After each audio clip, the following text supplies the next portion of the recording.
Welcome back to the Deep Dive. We're here to plunge right into complex topics, and today, well, we're looking at more than just a country. We're exploring a phenomenon, really. Imagine this. An ancient civilization, roots going back thousands of years, but at the same time, it's just hurtling into the future. Hypermodern cities, tech everywhere. It feels almost sci-fi. It's this contrast, this incredible dynamism that we want to get into. So our mission for you today, it's a deep exploration of China. We've gone through, frankly, a huge stack of sources. Covers everything. Ancient history, that mind-boggling geography, its global impact now, the economy, the culture, the social fabric, all of it. The goal is simple. Give you a shortcut. Help you get properly informed about a country that's always in the news, shaping our world. We'll uncover some surprising stuff, some key insights. And that's really the core challenge and maybe the fascination with China, isn't it? It's just not a simple story. It's deep, it's layered, like a complex tapestry. What we'll try to help you do is connect those dots, the ones that seem separate, internal policies, international moves.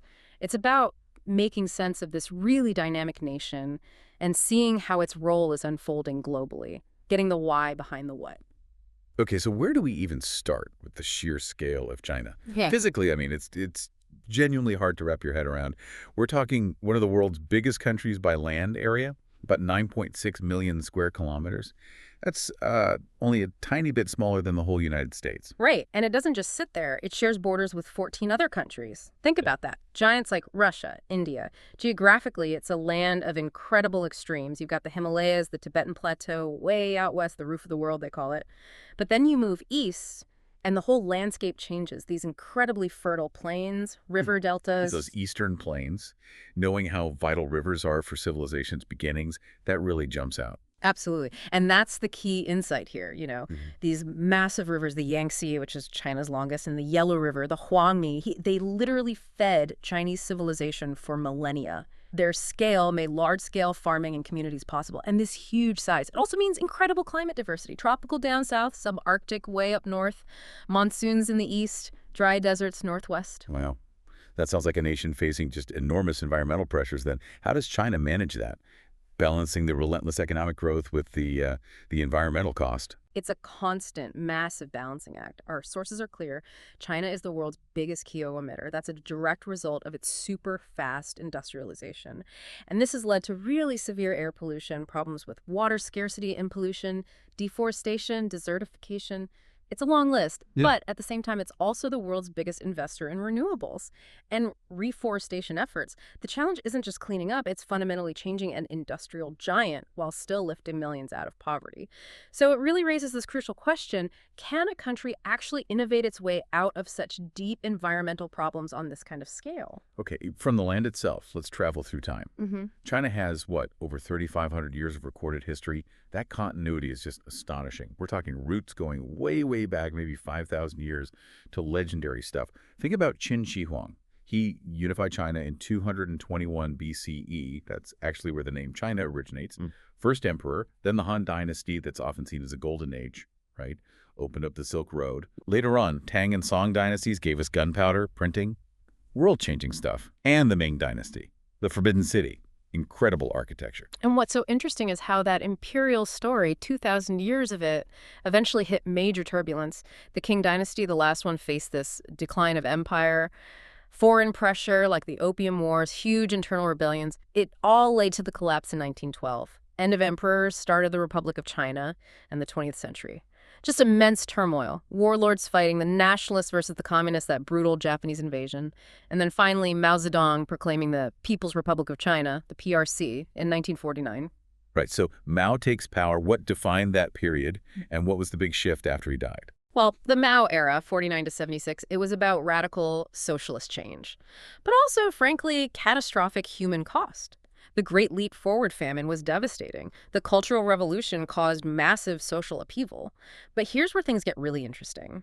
After Mao, Deng Xiaoping steps in. He starts the reform and opening from 1978. This was a huge pragmatic shift, a socialist market economy, they called it. And it unleashed decades of insane double-digit GDP growth.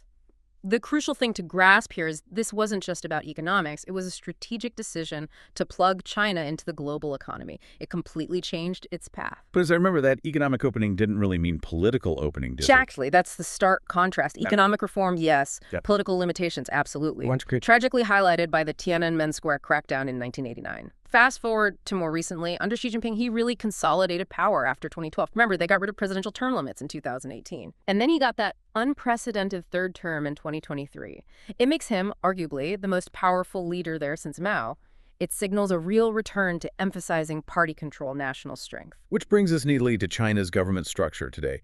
It's fundamentally a single-party state, right? The Chinese Communist Party, the CCP, holds all the political power. Yes, it monopolizes power. And under Xi, the political climate has definitely tightened. There's a huge emphasis on party leadership everywhere. Plus, the sophisticated use of tech for monitoring people, facial recognition, big data. It's used for social control. Our sources, and this includes reports from groups like Amnesty International, they do note the deterioration in freedoms. They cite crackdowns in Xinjiang, particularly concerning the Uyghur Muslims, and in Hong Kong under that national security law. Now, it's important to note the government's perspective, too. They justify their rule by pointing to huge economic achievements, lifting hundreds of millions from poverty. It's undeniable, and by fostering a strong sense of nationalism. It's a very complex picture, order and development versus individual liberties. Okay, from that complex political story, let's pivot to the economy. China has become this absolute powerhouse, dominates the global scene, second largest economy by nominal GDP, and actually the largest since 2016 if you look at purchasing power parity. Yeah. It's really earned that title, Factory of the World. It has, but it's more than just a factory now. It is the largest manufacturer and exporter, yes. But what this tells us, really, is that China's economic strategy isn't just about volume anymore. It's a deliberate, state-guided push to lead in strategic high-tech areas globally. So, yes, textiles and steel are still there, but think cutting-edge stuff. Renewables like solar panels, wind turbines, EVs. Electric vehicles, yeah. 5G equipment, semiconductors. China's not just climbing the value chain, it's setting itself up as a direct competitor to Western tech dominance. And you can physically see that economic rise in the infrastructure. It's stunning. It really is. That massive investment in modern infrastructure. It's not just for moving goods and people around China. It's also a blueprint for projecting economic power outwards. They've got the world's biggest high-speed rail network, over 45,000 kilometers by late 2023. That's like 2/3 of all the high-speed rail on Earth. Wow. Their expressway network. Huge. Bigger than the U.S. interstate system. Airports like Beijing, Daxing are architectural wonders. And the ports, Shanghai, Ningbo, Zhoushan, busiest container ports globally, it's all designed for massive scale and efficiency. And it's not just physical stuff, is it? The tech infrastructure is equally impressive. Oh, absolutely. China's 5G network is way ahead, globally speaking. Millions of base stations giving super fast internet almost everywhere. It changes how people live and work. And this tech leadership, it extends to utilities, too. Think huge renewable projects. Three Gorges Dam, massive solar and wind farms. All that connection fuels the world's biggest online population, over 1 billion internet users. Yeah. But that online space operates behind the Great Firewall. What's the effect of that? Well, the Great Firewall does filter and block foreign websites, that's true. But the really fascinating result, it's actually helped create this incredibly vibrant domestic tech scene. Giants like Alibaba, Tencent, Baidu, ByteDance, which owns TikTok, they've become global players themselves. It's kind of a unique situation where being partly shielded from outside competition actually spurred massive internal innovation. And for you, listening to this, what it means is this incredible convenience economy that's sprung up. Exactly right. Mobile payments are everywhere. You use WeChat Pay or Alipay for almost everything, even buying snacks from a street vendor. China's way ahead in fintech. The ease of daily life, getting food delivered, hailing a ride, it's all seamless, integrated digital platforms. Honestly, it's often years ahead of what you see in many Western countries. Okay, let's shift gears a bit. Talk about the social and cultural side. China is multi-ethnic, right? 56 official groups, though the vast majority, over 90%, are Han Chinese. Language-wise, Standard Mandarin Putonghua is the official one. But there's still this rich mix of regional dialects like Cantonese or Shanghainese, plus minority languages like Tibetan and Uyghur.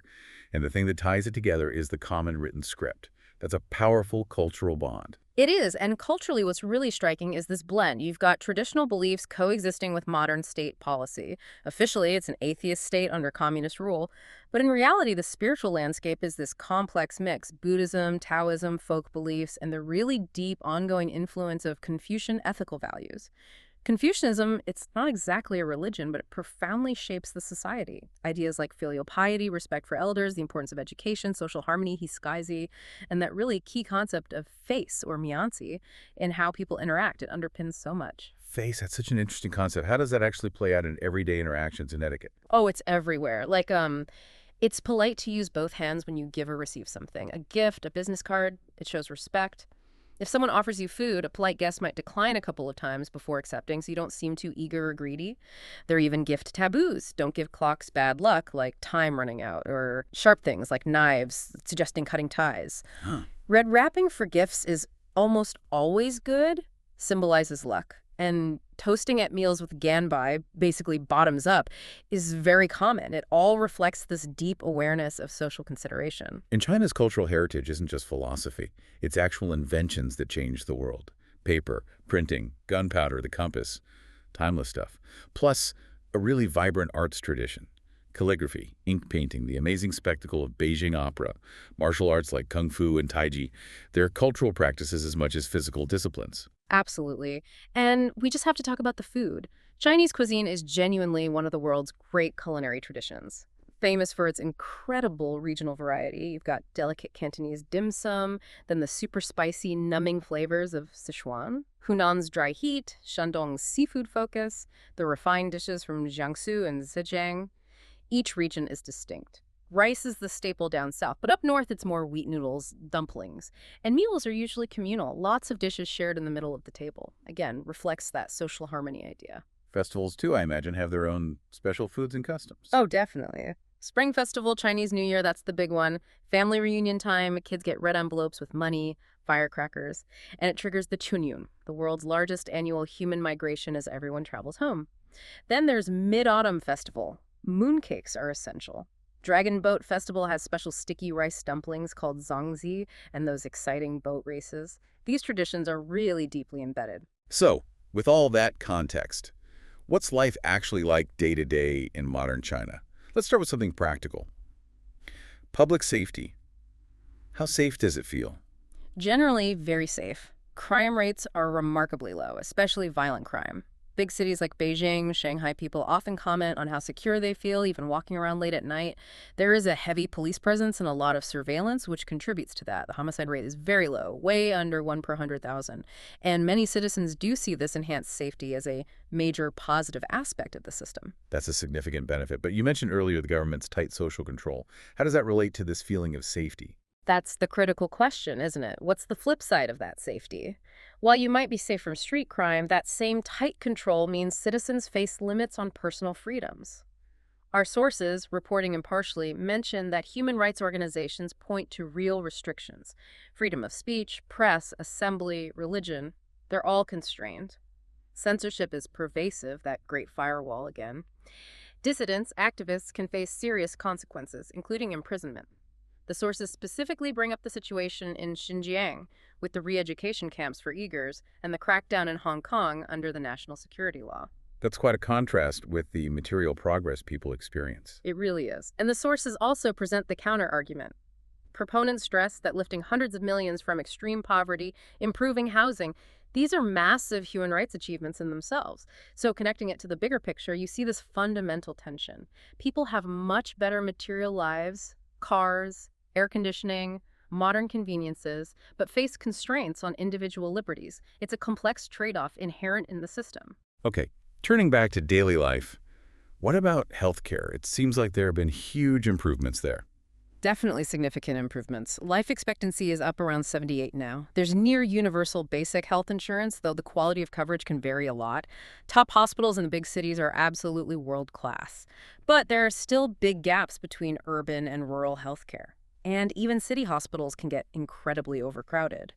What's also interesting is how traditional Chinese medicine, TCM, exists right alongside Western medicine. People often use both. It's another example of that blend of old and new. In education, Clearly a massive priority. 9 years compulsory, literacy is almost universal. Yes, hugely prioritized. Chinese students consistently score near the top in international tests like PISA, but that success comes with intense pressure. The Gaokao, the university entrance exam, is famously grueling and really shapes young people's futures, and higher education itself has exploded. There are over 3,000 universities now.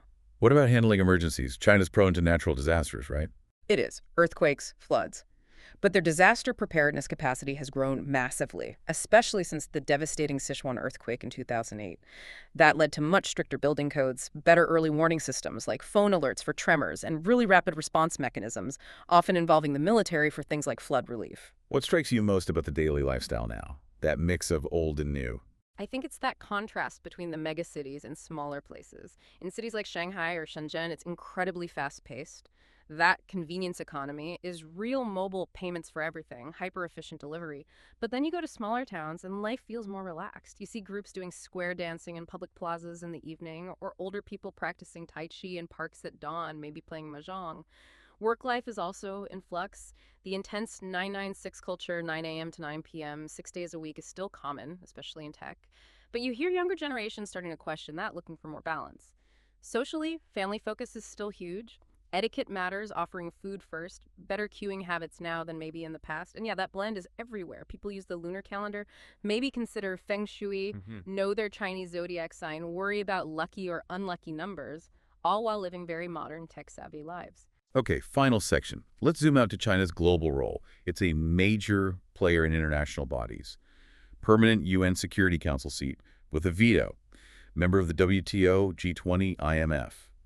Plus, it's been building its own institutions, too, like the Asian Infrastructure Investment Bank, AIIB, and is central to groups like BRICS and the Shanghai Cooperation Organization.